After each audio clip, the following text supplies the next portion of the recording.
Hello! This is the Knitting in the Hospital Wing podcast, episode 10, I think. The Christmas at the Burrow. And I am coming to you from snowy Colorado. I'm a sewist and crafter and knitter who lives in Denver, Colorado with my husband, our cat Sansa, our stray cat that we take care of that is now our cat Barney, and our puppy Yampa. Look at how cute he is. This is Yampa, everyone. Meet him. Meet his cute little gloriousness. He is such a handsome little dude. He is our Muppet. He really likes to bite all the time. This is just how we spend our days, is like trying to make sure he doesn't go to the bathroom in the house and preventing him from biting us and our socks and everything that we own. But he is such a little smarty pants. He has learned his name. He comes when you call him. He has learned how to play fetch. He knows how to sit, lay down, shake, play dead, roll over. He's learning how to stay right now, and we're also working on Lillet. So, pretty much he's a genius. Yampa! What are you doing? What are you doing? Is this your bone? Is this your giant bone? He's adorable. This is now officially as they say on the Once Upon a Corgi podcast, a puppy interrupted podcast, because he is awake and ready to play, and I am trying to record a little bit about what I have been working on. But yeah, so general blather segment. I have a dog now. It's been great and terrible. I think that I was not prepared for how much having a puppy would be. Like, for instance, sometimes he really doesn't want to go to bed when we want to go to bed, and he really wants to play and bark and be really loud and obnoxious. And sometimes he wants to bite us when we don't want him to bite us, and sometimes that makes us really frustrated, and we're really trying to do all of the sort of positive reinforcement training, but I think sometimes when he bites you really hard and it really hurts, it can be really hard to redirect him towards a treat or a toy and not just like get really annoyed. So yeah, he is testing my patience. He is really adorable. Sometimes I am exhausted by him, but I think it will really be worth it to have such a well-trained dog and to just like watch a being grow from when it's a puppy. And I'm really trying to have the mindfulness to really recognize that he is only going to be a puppy for, a few months, but he really will only look like a puppy, like a true puppy, for a few months. And so I'm really trying to enjoy this time with him, even though he can be really needy and annoying at times. But yeah, he is such a cute little dude. We're having so much fun with him. And also sort of sleep deprived and at the end of our wits when it comes to our frustration. But he's adorable. We're going to puppy class tonight, and I'm really excited for puppy class. It'll be really fun. It's really just like a time for them to socialize with other dogs so that they get really used to being around other dogs. We have socialized him as much as we can. Sorry. That'll be interesting if I have hiccups. But we've really been trying to socialize him as much as we can, just so that he'll like truly be a very good dog. But yeah, he is really great. His name is Yampa. I don't know if I actually said that. I'm sure that I did, but he is just sitting at my feet right now, and he will probably start biting me at any moment. But yeah, let's talk about some knitting. Because nothing else is really new going on in my life. I've just continued to ski a lot. I have been skiing. I have been playing in the snow even when I'm not skiing. I've gone for a couple of runs. That's been really amazing. I kind of want to sign up for a like spring half marathon or something like that, so that I really keep exercising.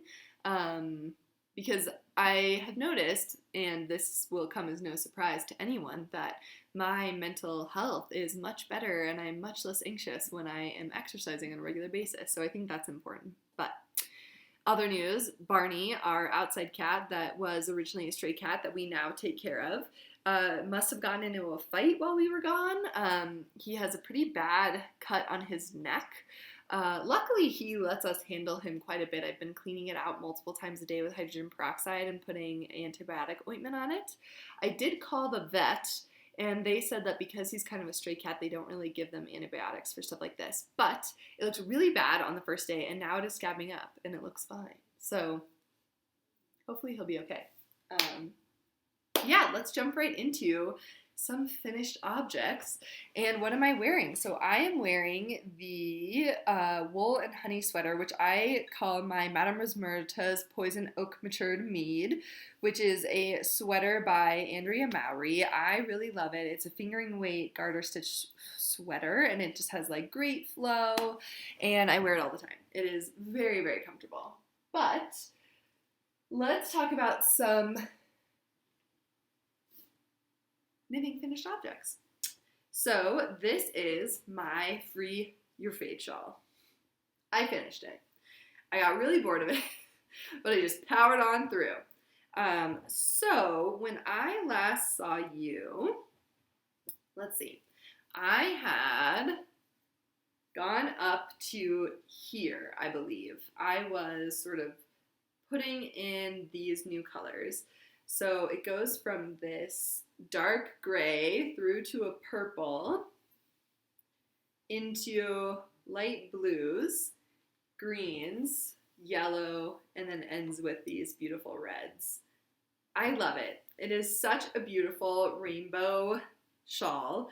I am calling this my Christmas at the Burrow shawl, just because it is very festive. I got it. It was a Loco 2019 Harry Potter Christmas Advent calendar. And so because of that, you know, I just really felt like it really reminded me of something that Molly Weasley would wear while the kids were like opening their presents during Christmas. And, you know, covered in her warmth and probably from all of the scraps that she used from making all of her kids and her kids' friends sweaters for Christmas. So that is why I decided to name it that. I will be reading from Harry Potter and the Half-Blood Prince to sort of discuss the only Christmas that Harry spends at the Burrow during the 7 years that he is at Hogwarts, or 6 years that he's at Hogwarts before he becomes the Hogwarts dropout. But for very good reason. But let's I feel like if anybody, so my brother did not finish high school. He got his GED, and he is a very successful man, and he's amazing. And I feel like if anybody rags on him or anybody who I love dearly for being high school dropouts, I'm just going to be like, you know what? Harry Potter and Ron Weasley were both high school dropouts, and they are doing just fine. Literally everybody in the entire world knows their name. So, yeah. Anyway, that's my tangent for today. But I really loved this sweater. It is this shawl. It is a garter stitch shawl that has this really nice eyelet motif that goes through it every few rounds, and it's really light, flowy. I haven't blocked it yet, but honestly I don't think that I will. I don't think it needs to be blocked. It's just already, it's not like an intricate lace that really requires blocking, and I feel like it's already really flowy and beautiful, so I don't think that would really add anything to it. This I actually think is going to be a gift for someone that, as I started knitting through it, I just kept thinking about that person. And I think she really needs it. So I am going to be sending this to her, and I am really excited to see if she likes it. Hopefully she will. Yeah, so this is my Christmas at the Burrow for your fade. It was very fun. I will just kind of put it on. I think it's kind of more of a, this is a good look. Hello. I think that it's more of a scarf type thing. So I think it looks really cute like this.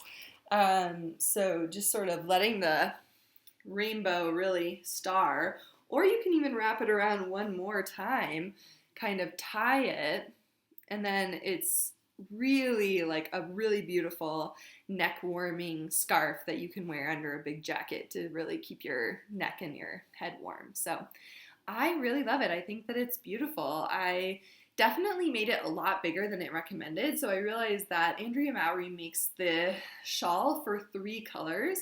And so I took and I separated out all of the mini skeins so that it would equal 300 grams.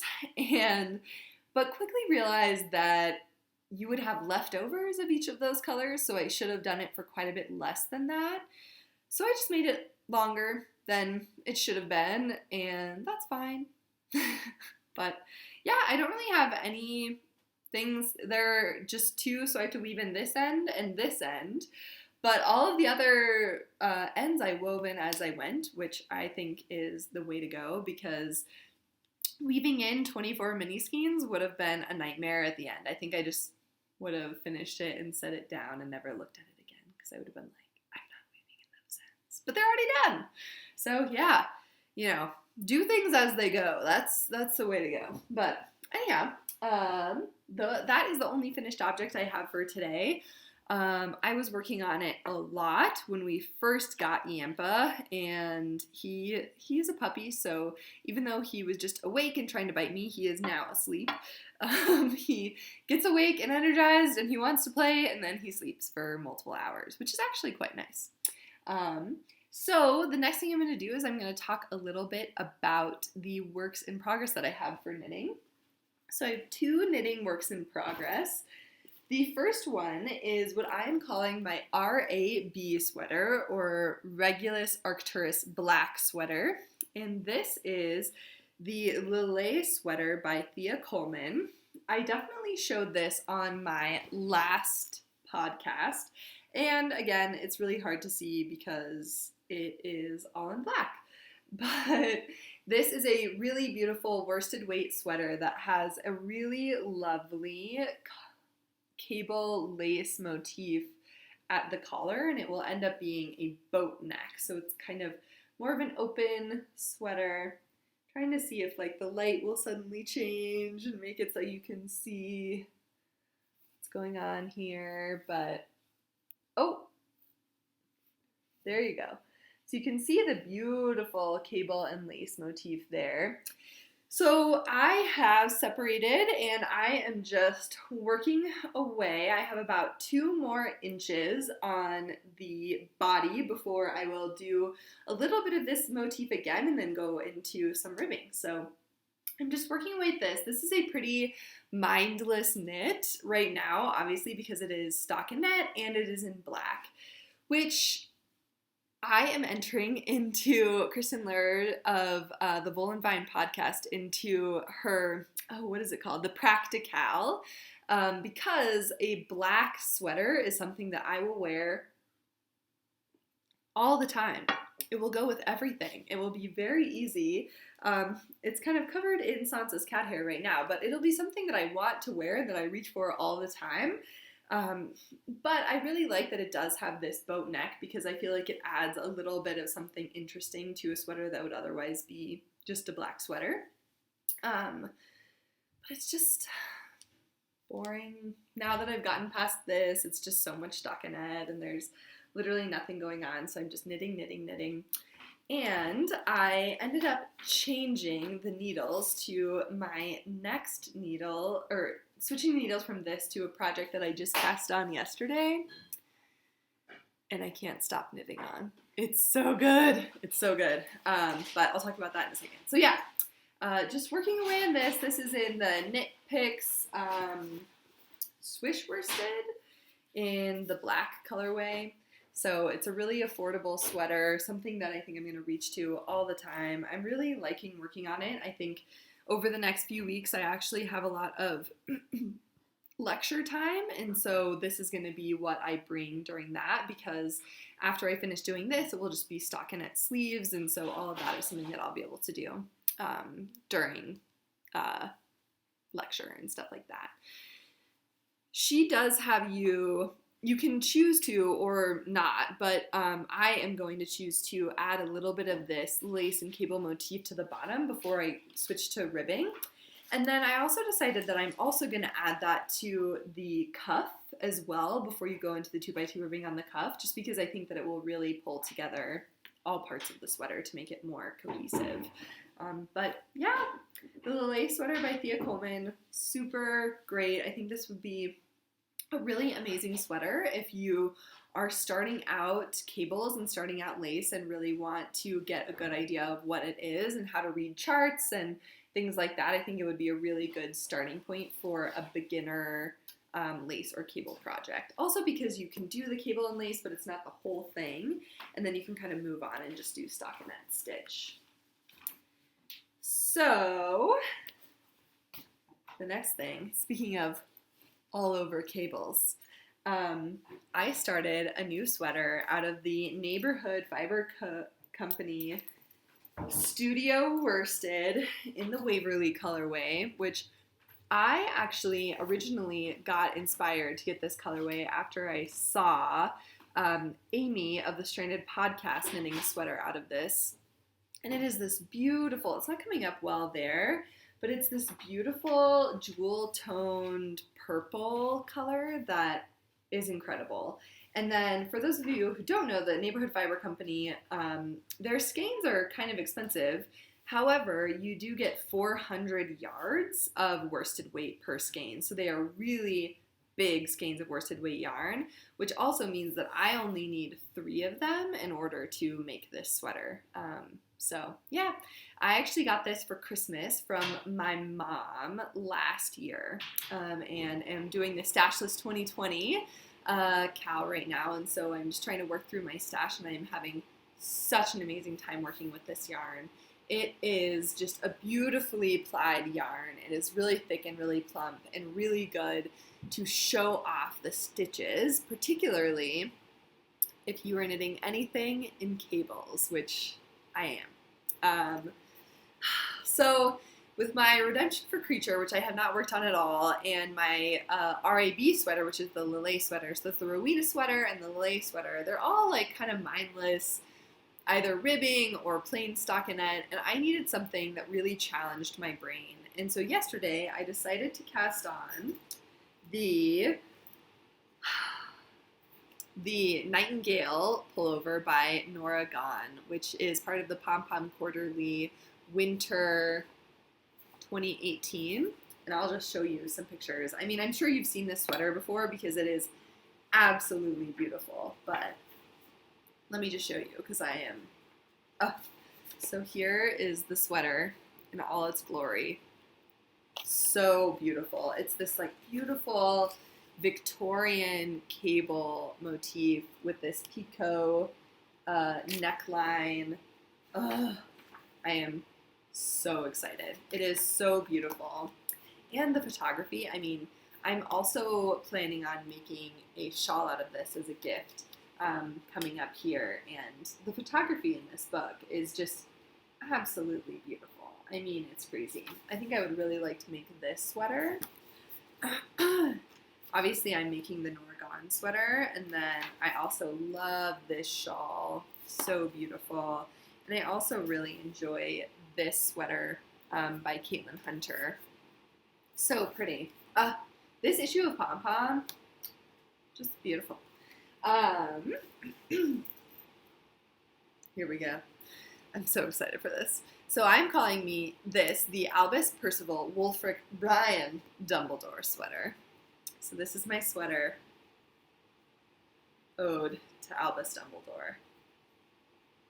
It just started yesterday, so I'm not that far, but oh my god. So it starts out with this beautiful rib that is not any particular rib. It's just, you know, something that is beautiful and intriguing and different. And then you go into these absolutely incredible, really big graphic cables. It's so good. It's so good. I also think, oh my gosh, I have so many thoughts.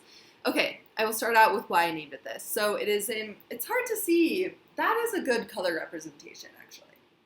So it's this really beautiful kind of deep purple, magenta, fuchsia, but dark dual tone purple color, and I love it. And every time I see purple, I kind of think about Dumbledore, which is part of the reason why I decided to name this after him. But also, it is so intricate and so complex, and I feel like him as a character is so intricate and so complex and so beautiful that over the next few weeks, when I am making podcasts, I really want to dedicate several different podcasts to Albus Dumbledore and what he meant for the wizarding world, but also his complex life and how flawed he was and what mistakes he made. And yeah, I just think he is a beautiful, complex character, just like this sweater, and I'm really excited to delve deeply into a character study of him as a whole. What a beautiful man. So I'm going to come a little closer and just show off this beautiful sweater. What? It's getting really blown out. Oh my god. So yeah, I literally couldn't put it down today. I was obsessed and I just kept knitting and knitting and knitting. And I probably will just knit on it all this afternoon because I can't stop. It's so good. It's so good. I don't have anything else to say about it. Except that I have everything to say. No, but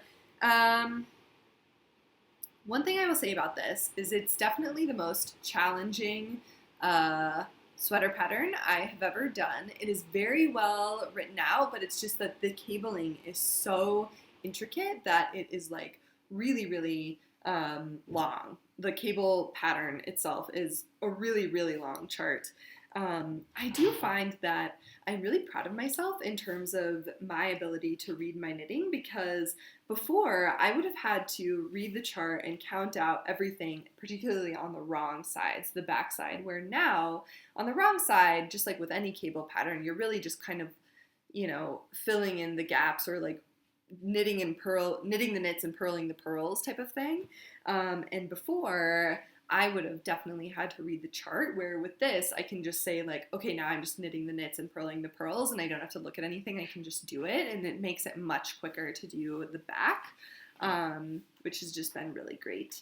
Yeah, only thing that I have changed is that I wanted to make it a slightly cropped sweater, just because I wear almost entirely high-waisted things, and so the original, you're supposed to knit this kind of unique ribbing for a certain level, and I ended up only knitting it for 2.5 inches, so that my sweater itself, I think, will be about 12 inches from the underarm to the hem. So I just did it, I think, like 2 inches shorter than it calls for. But yeah, I'm obsessed. I love it. It's incredible.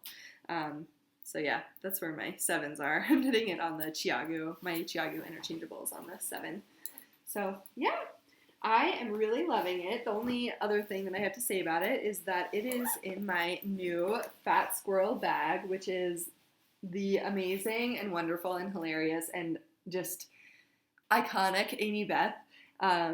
She posted this pre-order and I jumped on it immediately because I have cats and I love cats, and she named it her fashion goals, which I just think is hilarious because it's this cat in a house coat. Oh my god, it's so good.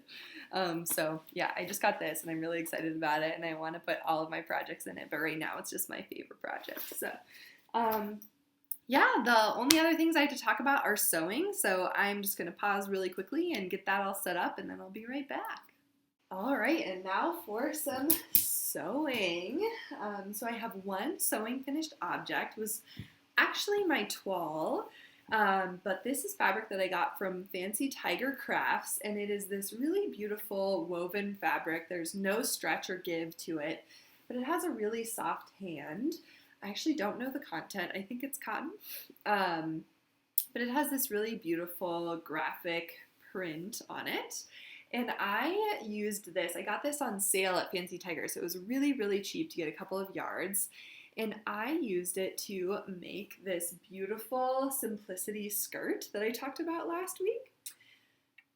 I love this thing. It fits so well, and actually, sorry, the pattern matching, I didn't mean to do this, but look how beautiful. It just goes perfectly down the front. The back has this perfect little V to it. I mean, y'all, I did not do that on purpose, and I wish I could say I did, but it just turned out great. But yeah, this was a really easy skirt. I loved making it. It fits like a glove. It's like really perfect. I just love everything about it. And I'm actually really glad that I decided to make it out of this rather than muslin, just because it makes it feel as though those few hours that I used to make it weren't just sort of for nothing. And I didn't just like have an object that I never really wanted to use, and that I actually have something that I would love to wear. So I can see myself making this out of a ton of different fabrics.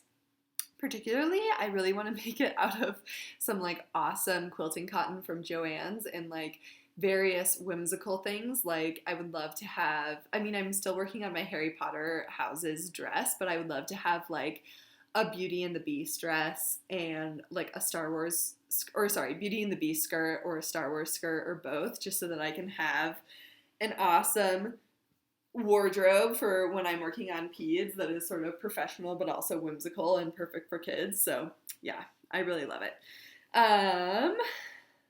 It is T-length. It has 6 buttons. I used these wooden buttons that I got just from, I think, Joann's Fabrics. See there's really nice wooden buttons. It is T-length. And it's great. I learned a lot of new stuff on it. It was the first time that I actually installed a button band. I don't know why I was so scared of that. It's not that hard. It's actually quite easy. And then I also learned like new ways to turn in the hem, and it was great. I really loved working on it. I had a great time.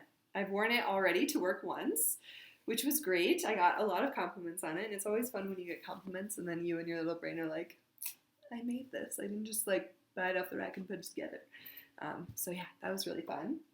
And then my just beautiful and brilliant and amazing friend, Sophia, she is one of my best friends and one of the first people that I met in college who I just really connected with and sort of felt as though we had known each other forever. I mean, I remember so vividly when I first met her, and I just had such a friend crush on her and wanted to be her best friend and thought she was so cool. She was an opera singer and a rock climber, and she just climbs all of these 14ers, and she's such an adventurous spirit, and she's always doing something new and different, and she's so inspiring and amazing. I mean, she is just one of the most beautiful souls I've ever met, and she just makes everyone around her sort of sparkle. But anyway, she is getting married, and she asked me to be a bridesmaid, and I feel so honored to do that, and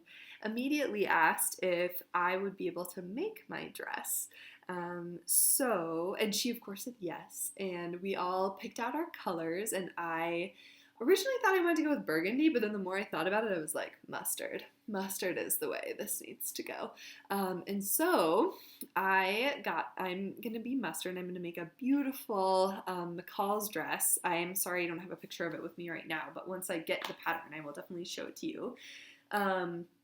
But it's a beautiful sort of high with like a little bit of a puffed sleeve, and then it's a tight-fitting T-length dress that has kind of an open back that's really beautiful.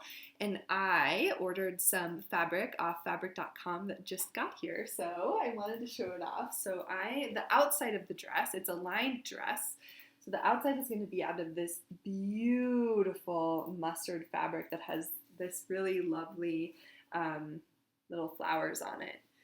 And that is like a perfect color. Yeah, it's so, so pretty. I really, really like it. I think this is going to be a dress that I wear a lot at work as well. Even though it does have the open back, I feel like I can throw a cardigan on it and wear it to work. Or if I'm wearing my white coat, then it's perfect. I don't even have to wear anything. But yeah, really, really beautiful mustard fabric.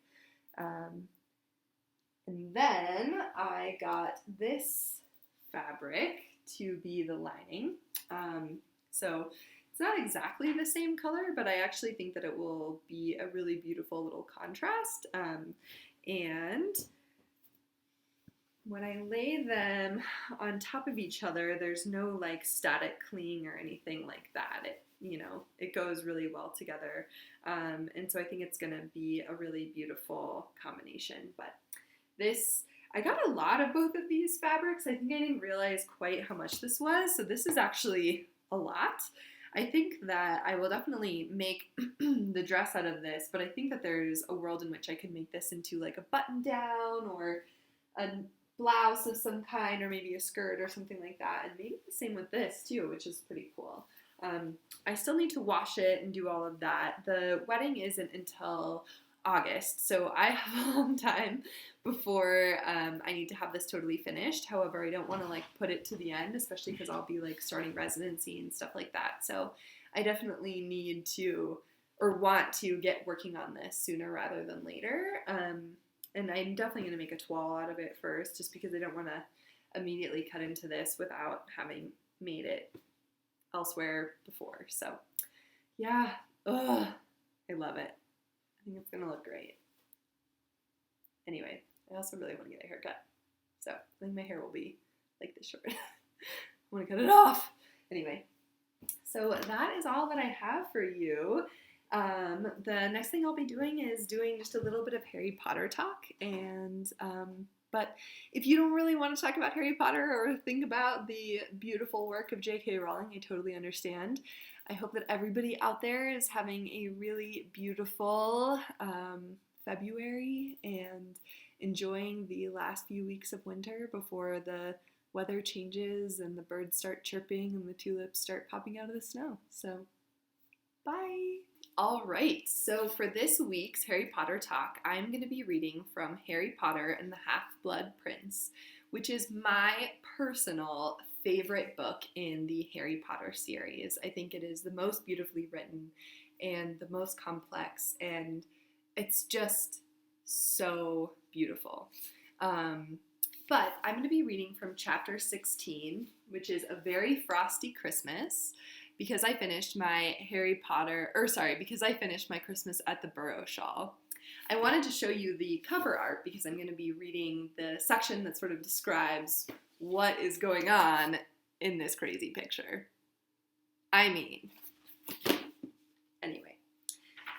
So to set the scene, Harry Potter and the Weasleys are celebrating Christmas at the Burrow. Two of the brothers are not there, so Charlie is not there, he's away at work, can't get home, and Percy Weasley is also not there.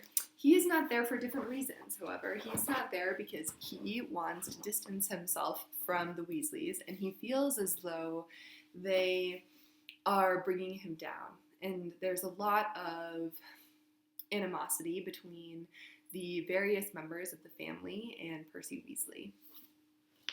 Other people that are there with them this Christmas are Fleur Delacour.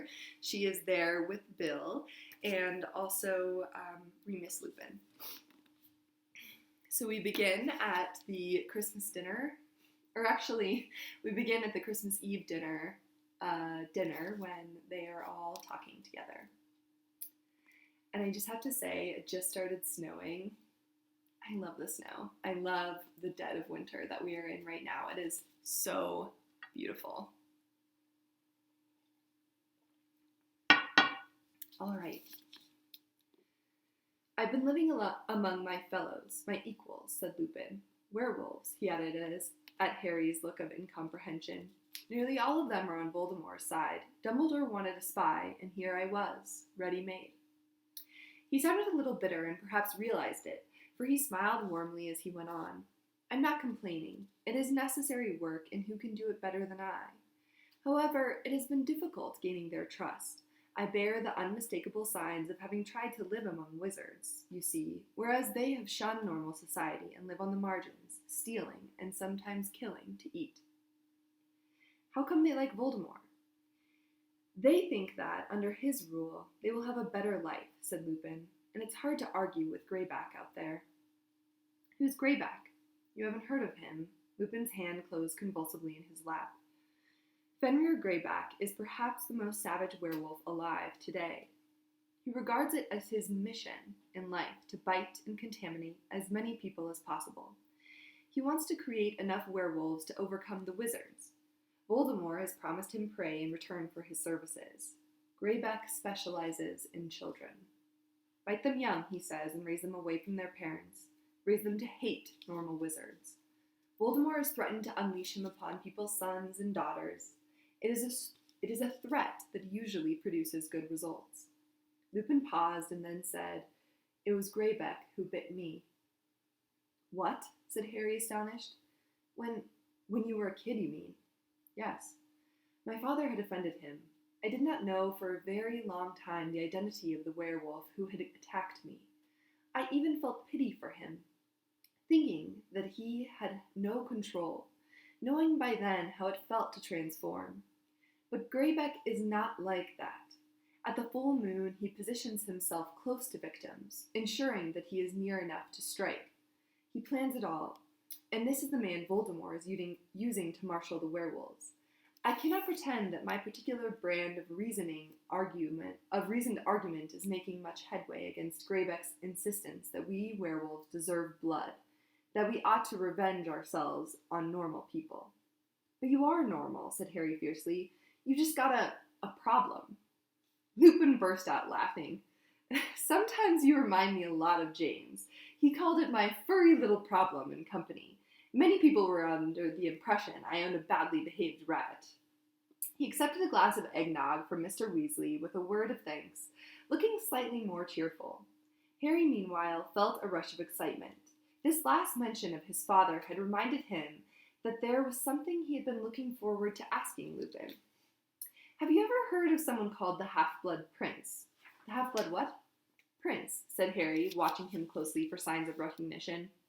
"There are no wizarding princes," said Lupin, now smiling. "Is this a title you're thinking of adopting? I should have thought being the chosen one would be enough."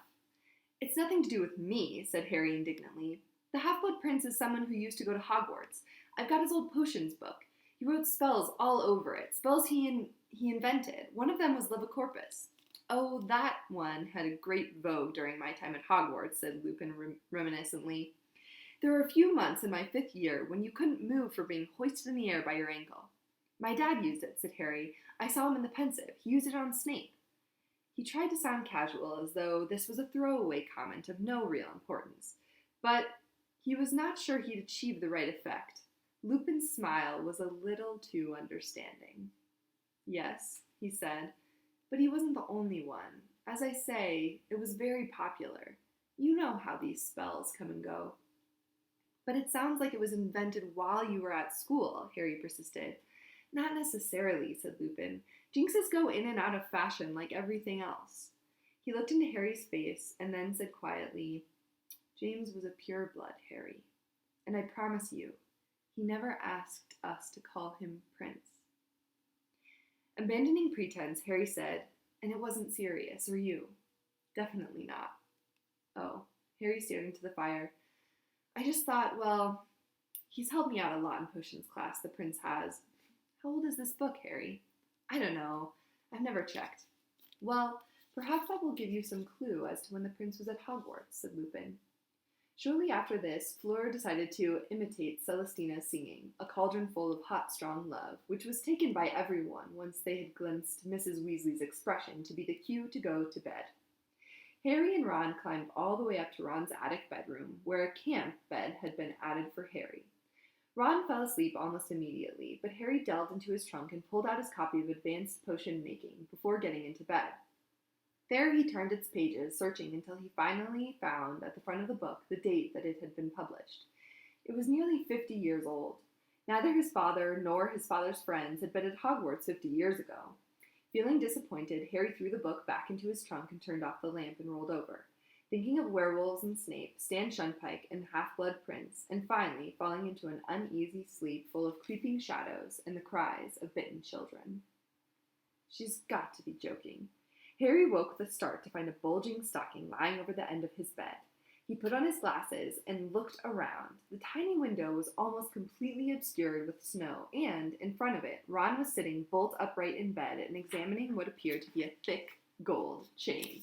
What's that? Asked Harry. It's from Lavender, said Ron, sounding revolted. She can't honestly think I'd wear... Harry looked more closely and let out a shout of laughter. Dangling from the chain in large gold letters were the words, "My sweetheart." Nice, he said. Classy. You should definitely wear it in front of Fred and George. If you tell them, said Ron, shoving the necklace out of sight under his pillow. I'll stutter at me, said Harry, grinning. Come on, would I? How could she think I'd like something like that, though? Ron demanded out of thin air, looking rather shocked. Well, think back, said Harry. Have you ever let it slip that you'd like to go in public with the words, "My sweetheart," around your neck? Well, we don't really talk much, said Ron. It's mainly...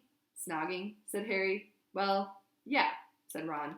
He hesitated a moment and then said, Is Hermione really going out with McLaggen? I don't know, said Harry. They were at Slughorn's party together, but I don't think it went that well.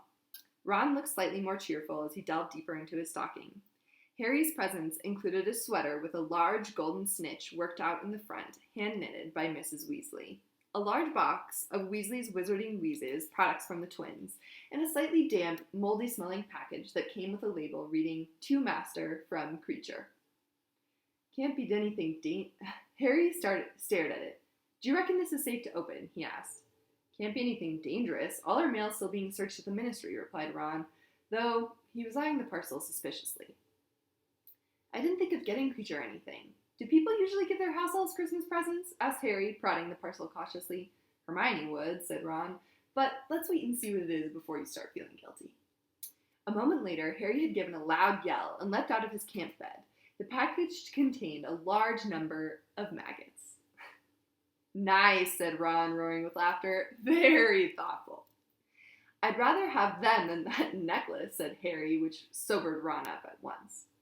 Everyone was wearing new sweaters when they all sat down for Christmas lunch. Everyone, except Fleur, on whom it appeared Mrs. Weasley had not wanted to waste one, and Mrs. Weasley herself, who was sporting a brand new midnight blue witch's hat, glittering with what looked like tiny starlight diamonds and a spectacular golden necklace. Fred and George gave them to me. Aren't they beautiful? Well, we find we appreciate you more and more, Mum. Now we're washing our own socks, said George, waving an airy hand. Parsnips, Remus? Harry, you've got a maggot in your hair, said Ginny cheerfully, leaning across the table to pick it out. Harry felt goosebumps erupt up his neck that had nothing to do with the maggot. Oh, horrible, said Fleur with an affected little shudder. Yes, isn't it, said Ron. Gravy, Fleur. In his eagerness to help her, he knocked the gravy boat flying. Bill waved his wand, and the gravy soared up in the air and returned meekly to the bowl. You are as bad as that Tonks, said Fleur to Ron, who, when she had finished kissing Bill and thanks, she is always knocking.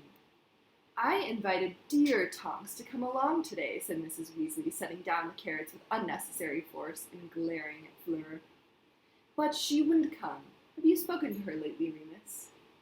No, I haven't been in contact with anybody very much, said Lupin. But Tonks has got her own family to go to, hasn't she? Said Mrs. Weasley. Maybe I got the impression she was planning to spend Christmas alone, actually. She gave Lupin an annoyed look, as though it was all his fault she was getting Fleur for a daughter-in-law instead of Tonks. But Harry glanced across at Fleur, who was now feeding Bill bits of turkey off her own fork.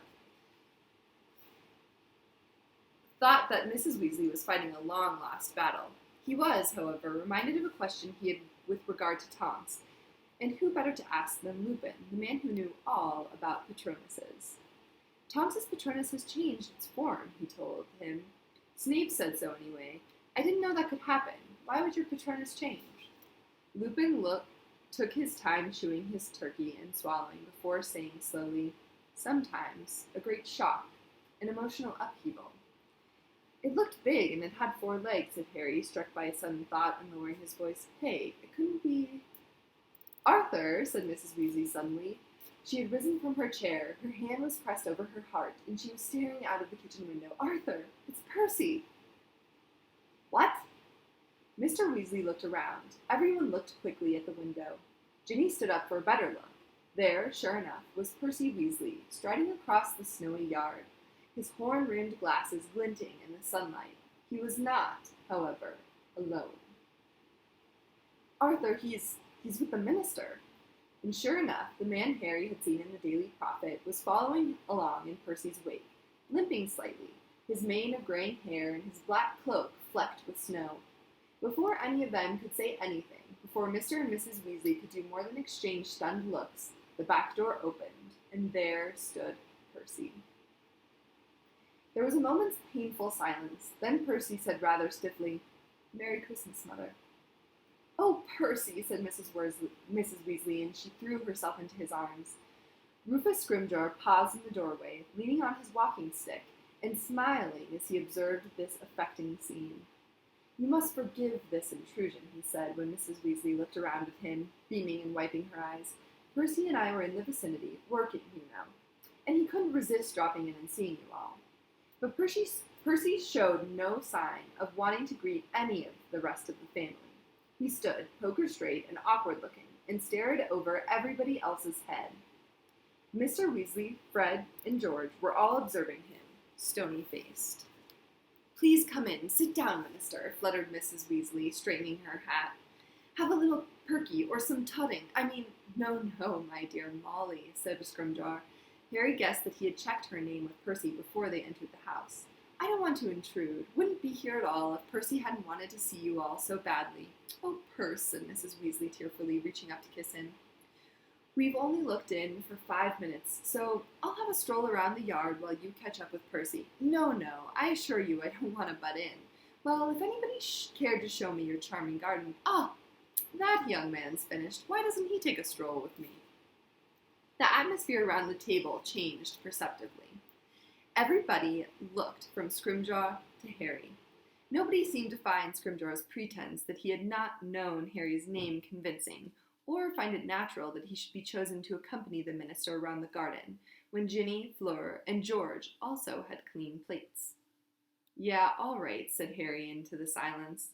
He was not fooled, for all Scrimgeour's talk that they had just been in the area, that Percy wanted to look up his family. This must be the real reason they had come, so that Scrimgeour could speak to Harry alone. "It's fine," he said quietly as he passed Lupin, who had half risen from his chair. "Fine," he added as Mr. Weasley opened his mouth to speak. "Wonderful," said Scrimgeour, standing back to let Harry pass through the door ahead of him.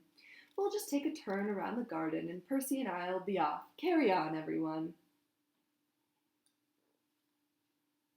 Harry walked across the yard towards the Weasleys' overgrown, snowy-covered garden, Scrimgeour limping slightly at his side. He had, Harry knew, been head of the Auror office.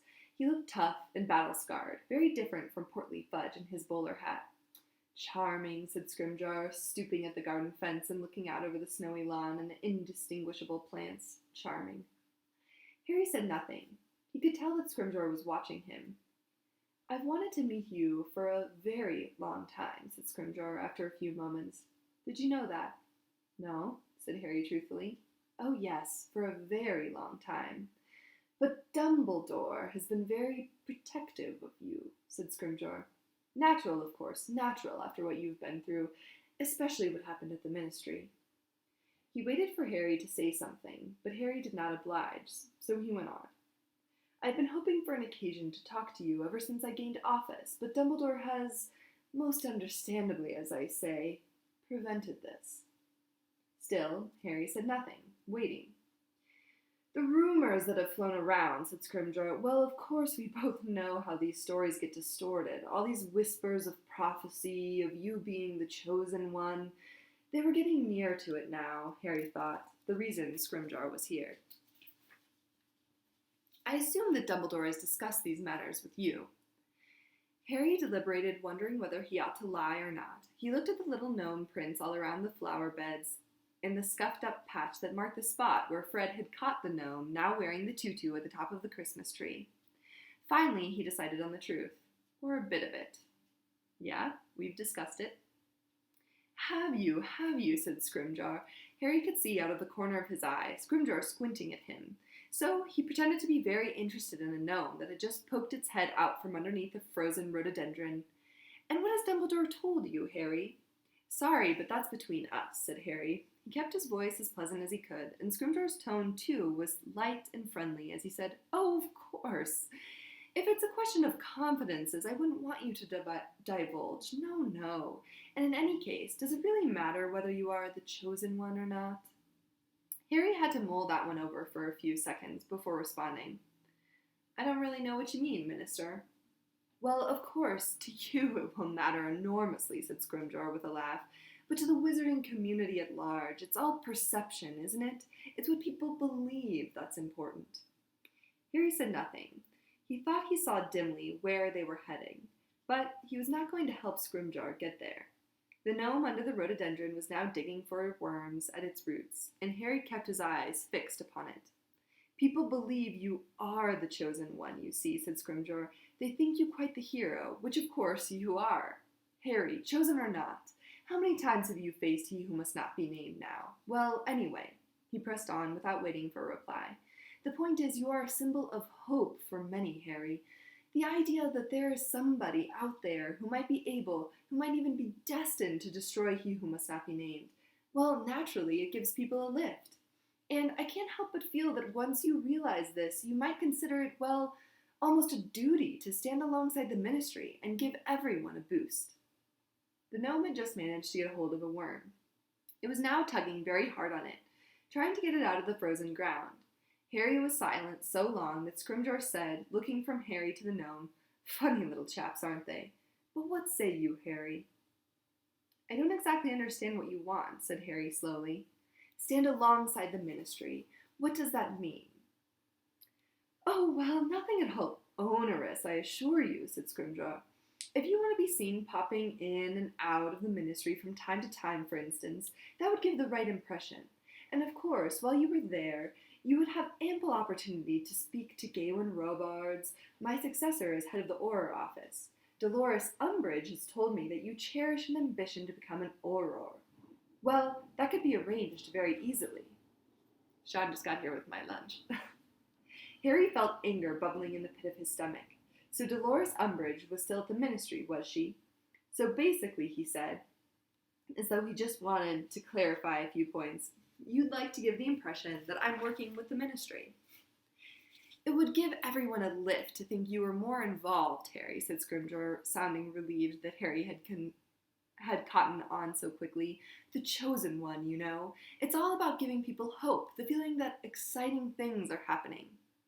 But if I keep running in and out of the ministry, said Harry, still endeavoring to keep his voice friendly, won't that seem as though I approve of what the ministry's up to? Well, said Scrimgeour, frowning slightly, well, yes, that's partly what we'd like. No, I don't think that'll work, said Harry pleasantly. You see, I don't like some of the things the ministry's doing.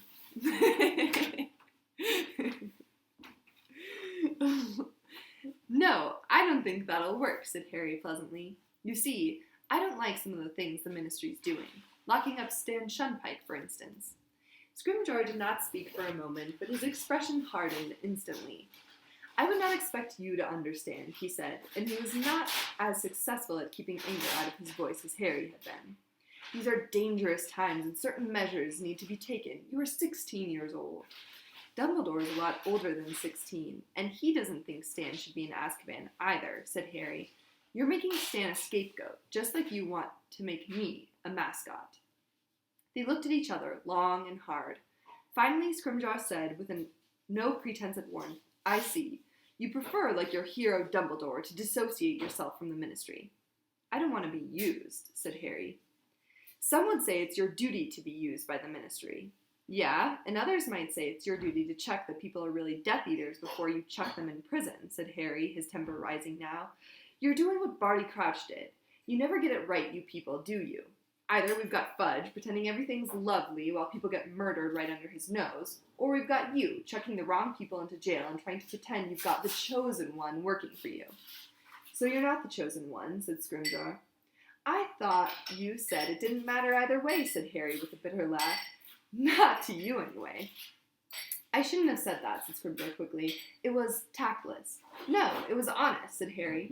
One of the only honest things you've said to me.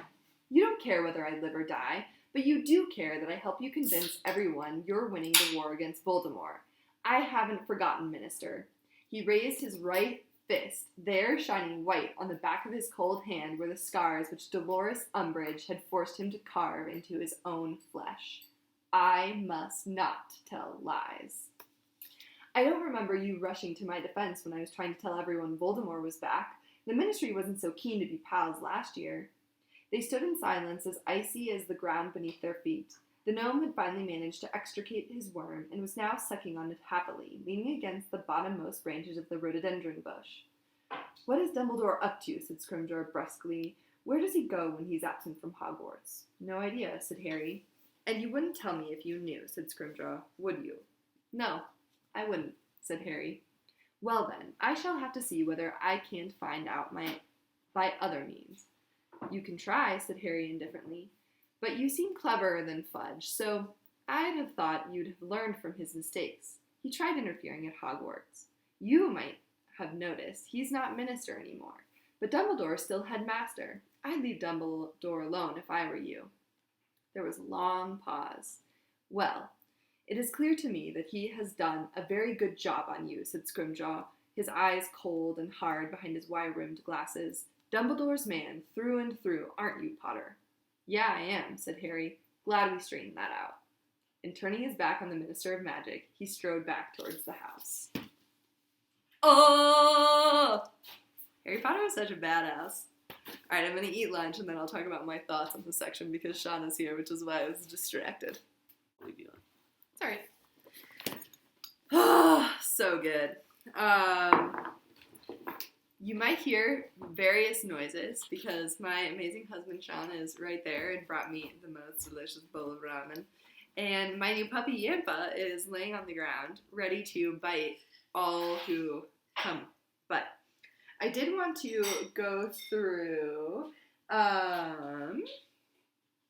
and sort of go over this part of the book, which is so amazing. I think, you really start off learning more about Greyback and about the werewolves and about how Remus how he was bitten, how he was turned into a werewolf. And I think that there are so many amazing parts that show Remus's character in this section. So, for instance, the fact that when he was a kid, he had pity for the werewolf who attacked him because he understands what it feels like to transform and how you can't control yourself. And I just think that he is such a big person and has so much empathy and warmth towards other people that he could feel pity towards the person who fundamentally changed his life and sort of made him an outcast in the wizarding world. Is just incredible. And then later, when he sort of recognizes that Harry is asking about the Half-Blood Prince and a way of asking about his father and asking if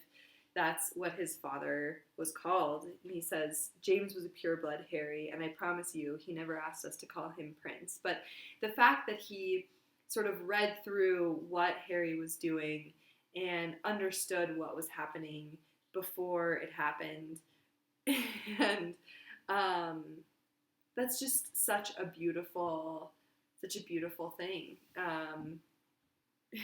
My puppy is like crawling up these little glasses, or these little stairs we have, and he doesn't know how to do it. Anyway, but it's such a beautiful thing because Remus Lupin is really the last real connection that Harry has to James and to Sirius and to his mother. He was the last person who really knew them and is able to tell stories firsthand about what amazing friends and people they were, even though, as we know, James was very flawed. But yeah, I just think that part is so beautiful. The other thing that I love about this is just the unrequited love that is mentioned multiple times in this section of the book. So you first see it when Ron gets his present from Lavender Brown, and it's this thing that says, my sweetheart, and it's so beautiful. She thinks it's a beautiful gift, but he is just like, you don't know me at all. And then he immediately asks about Hermione. I just think that's amazing. So this part where he says, well, yeah, said Ron. He hesitated a moment, then said, is Hermione really going out with McLaggen? And then when Harry says, well, they went to the dinner together, but it didn't really go that well, suddenly Ron, like, perks up and feels better. Then you also see when Harry has the maggot in his hair and Ginny takes it out, and they say, Harry felt goosebumps erupt up his neck that had nothing to do with the maggot. It's just this, these little hints that Harry is having feelings for Ginny that he didn't necessarily expect to happen.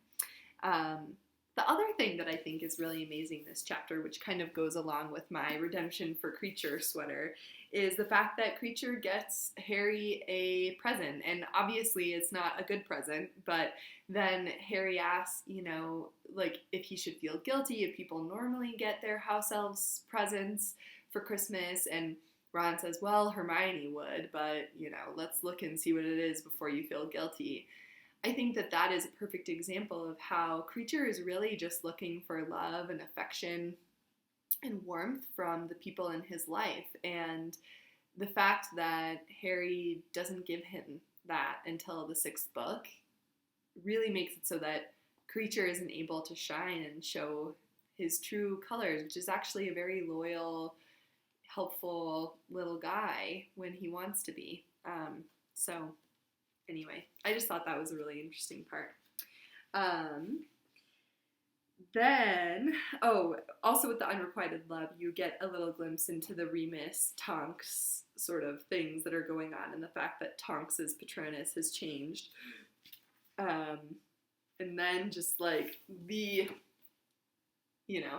beautiful icing on the cake of the chapter is this interaction between Rufus Scrimgeour and Harry Potter. And sorry, my puppy is just being kind of weird, but it's funny because you first see Percy, Mrs. Weasley first see Percy outside, and she says, he's with the minister, and in my book I've circled, what a fuck, ...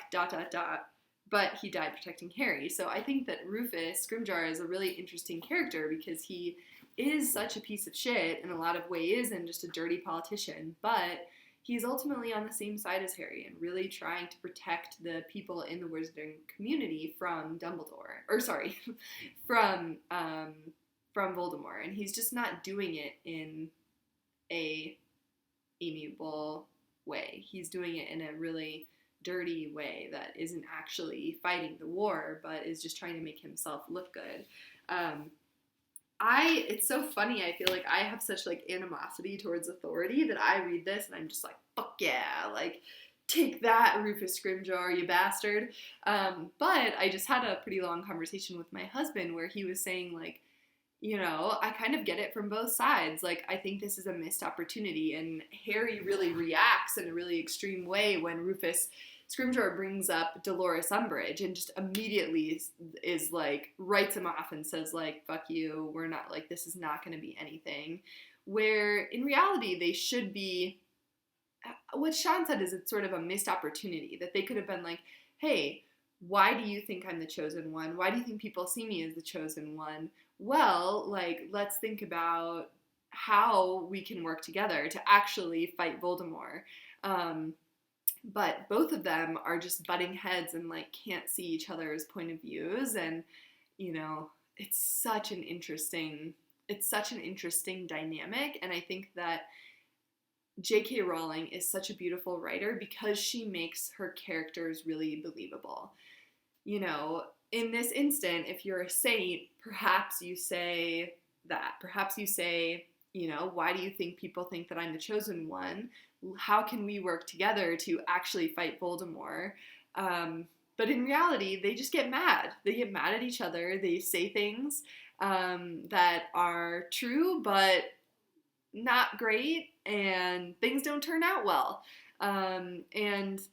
There continues to be this rift between the Ministry and the Order, when in reality they are on the same team, but they just can't get there because they're fighting this thing from a different perspective. And Scrimgeour, it's true, really just wants to stay in power and wants to maintain his own power, where Harry wants to fight Voldemort. And is coming at it from, I think, a more heroic point of view, and Scrimgeour is coming at it from more of a politician's point of view, where he just wants to stay in power. But it is a missed opportunity. I think Sean's right. However, I will not say that I don't just love when he holds up his right hand and he says, I must not tell lies. I just think that it's just like a mic drop. So good. But anyway, I love this book. Yeah. Love it. So good. So yeah, that's kind of all that I've got. I really love that chapter. I actually forgot how beautiful the chapter was and how important that chapter is. But can't say enough about this book. I think this is definitely the best book in the series from my point of view. I think it's dark and fucked up and beautifully written, and there's also these hints of love and flirtation that you don't see in other books. All right.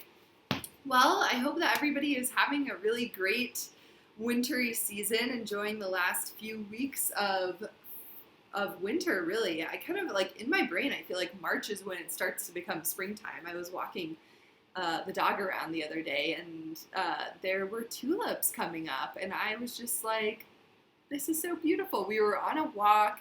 There was snow. It was like that perfect, picturesque, small layer of snow with little tulips coming up out of the snow. It was beautiful. But anyhow, I hope everyone's doing really well. And let me know what you're working on. What are you doing? What are you reading?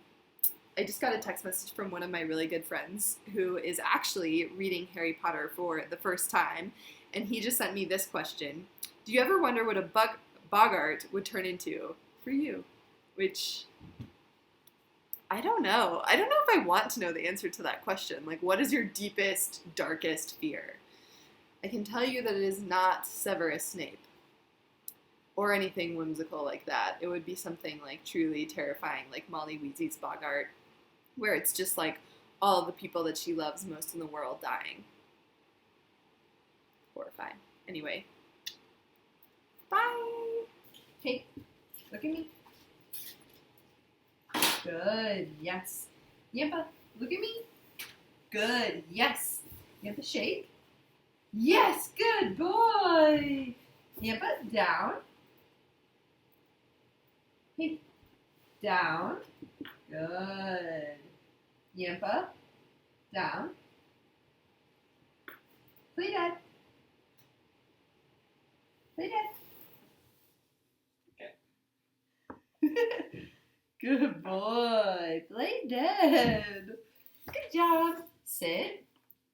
Sit. Yes. Yippa, look at me. Good. Yippa, down. Good boy. Yampa, sit. Yes. Shake. Yes. Good boy. Sit. Good. Down. Yes. Sit. Sit. I know you're trying to get me play dead. Sit. Yes. Shake. Yes. Good boy. Shake. Shake. Yes. Good boy. Down. Good. Okay. Play dead. Play dead.